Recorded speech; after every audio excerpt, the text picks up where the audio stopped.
প্ৰথমে ধন্যবাদ জ্ঞাপন কৰিব বিচাৰিছোঁ অসম চৰকাৰ তথা মাননীয় মুখ্যমন্ত্ৰী ডক্টৰ হিমন্ত বিশ্ব শৰ্মা ডাঙৰীয়া। আপোনালোকে অসম চৰকাৰে এই চাহ শ্ৰমিকৰ ওপৰত থকা যিটো মৰম চেনেহ ইতিমধ্যে প্ৰতিফলিত হৈছে।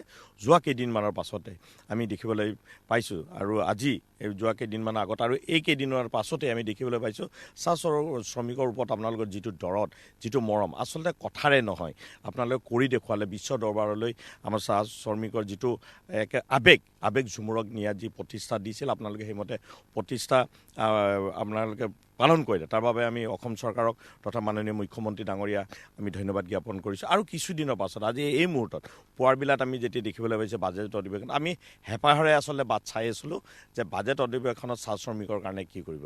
যোৱাবাৰ ধনমেলাৰ জৰিয়তে আপোনালোকে ৩,০০০ চৰকাৰখনে দিয়া ব্যৱস্থা কৰিছিল, তাৰ বাবে ধন্যবাদ জ্ঞাপন কৰিছোঁ। আৰু এই বছৰ আপোনালোকে ৩,০০০ পৰিৱৰ্তে ৫,০০০ টকাৰ যি ব্যৱস্থা কৰিলে তাৰ বাবে আমি অসম চৰকাৰৰ চাহ শ্ৰমিকৰ ওপৰত থকা দৰদী মৰম ইতিমধ্যে প্ৰতিষ্ঠা হৈছে। মই মুখ্যমন্ত্ৰী মহোদয়ক ধন্যবাদ জনাইছোঁ, যিটো ঘোষণা কৰিলে আমাৰ এতিয়া চাহ শ্ৰমিকৰ যিটো ধনমেলা ৫,০০০লৈ ৰূপান্তৰিত কৰিলে, গতিকে আমি মুখ্যমন্ত্ৰীক বহুত ধন্যবাদ জনাইছোঁ। ভালে লাগিছে। কি গম পাইছে? এতিয়া গম পাইছোঁ আমি যে মুখ্যমন্ত্ৰীয়ে ঘোষণা কৰিছে, ভালে লাগিছে শুনি। আৰু কিমান পাব গম পাইছে? গম পাইছোঁ। আমাৰ বাগিচা ধন পুৰস্কাৰ মেলা পাতি পেলাই যোৱা বিগত বৰ্ষত যি ৩,০০০ আছিলে, এতিয়া আমাৰ প্ৰত্যেক শ্ৰমিকে ৫,০০০কৈ দিয়াৰ ঘোষণা কৰিছে।